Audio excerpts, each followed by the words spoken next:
NEET പരീക്ഷാ ക്രമക്കേടിൽ supreme കോടതിയിൽ വാദം തുടരുകയാണ്.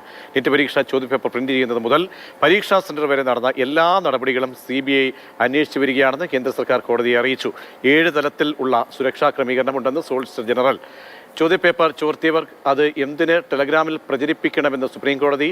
പരീക്ഷ കഴിഞ്ഞതിന് ശേഷമാണ് ചോദ്യപേപ്പർ ടെലഗ്രാം ചാനലിൽ പ്രചരിപ്പിക്കപ്പെട്ടത് എന്ന് സോളിസിറ്റർ ജനറൽ ബി ബാലഗോപാലുണ്ട്. ബാലു, ഈ വിഷയം അതീവ ഗൗരവത്തോടെ പരിഗണിക്കപ്പെടുമ്പോൾ കേന്ദ്ര സർക്കാരിന്റെ വിശദീകരണം എങ്ങനെ, സുപ്രീം കോടതി പ്രധാനപ്പെട്ട ചോദ്യങ്ങൾ എങ്ങനെയാണ്?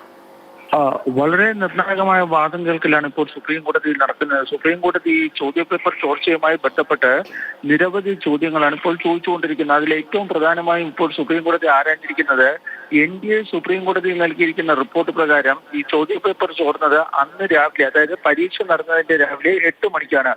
പക്ഷേ ചീഫ് ജസ്റ്റിസ് DY ചന്ദ്രചൂഡ് ചോദിക്കുന്നത് അന്ന് രാവിലെ ചോദ്യപേപ്പർ ചോർന്നുവെങ്കിൽ അത് ആ ചോദ്യപേപ്പറിന്റെ അടിസ്ഥാനത്തിൽ ഉത്തരങ്ങൾ കണ്ടെത്തുകയും അത് 45 മിനിറ്റുകൾക്കുള്ളിൽ ഈ വിദ്യാർത്ഥികൾക്ക് അത് മനസ്സിലാക്കി കൊടുക്കുക, അതായത് ഉത്തരം പറഞ്ഞു നൽകുകയും ചെയ്തു എന്ന് പറഞ്ഞാൽ അത് അല്പം അവിശ്വസനീയമാണ് എന്നാണ് അദ്ദേഹം ചൂണ്ടിക്കാണിച്ചിരിക്കുന്നത്. അതായത് ചോദ്യപേപ്പർ ഈ ഹർജിക്കാർ ആരോപിക്കുന്നത് പോലെ തന്നെ തൊട്ട് തലേ ദിവസമോ അല്ലെങ്കിൽ അന്ന് പുലർച്ചെയോ ഒക്കെ ചോർന്നിരിക്കാനുള്ള സാധ്യതയാണ് ചീഫ് ജസ്റ്റിസും മറ്റ് 2 ജഡ്ജിമാരും ഇപ്പോൾ വ്യക്തമാക്കുകയും ചെയ്തിരിക്കുന്നത്.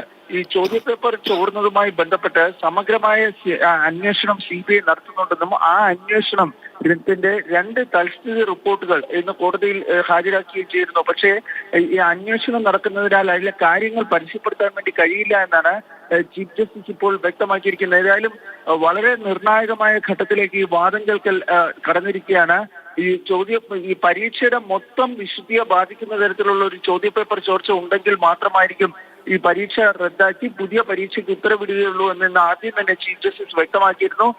എന്നാൽ ഹർജിക്കാർ പറയുന്നത് ഈ പരീക്ഷയുടെ ഈ ചോദ്യപേപ്പർ ചോർച്ച അത് വളരെ വ്യാപകമായിരുന്നു. അത് ടെലഗ്രാമിൽ തലേദിവസമൊക്കെ ഈ ചോദ്യപേപ്പർ ലഭ്യമായിരുന്നു. അങ്ങനെയൊക്കെ കാര്യങ്ങളുണ്ട് എന്നൊക്കെയാണ് ഹർജിക്കാർ പറയുന്നത്. ഏതായാലും കോടതിയിൽ നിന്ന് ഇന്നോ നാളെയോ ഇതുമായി ബന്ധപ്പെട്ട ഒരു ഉത്തരവുണ്ടാകാനാണ് സാധ്യത.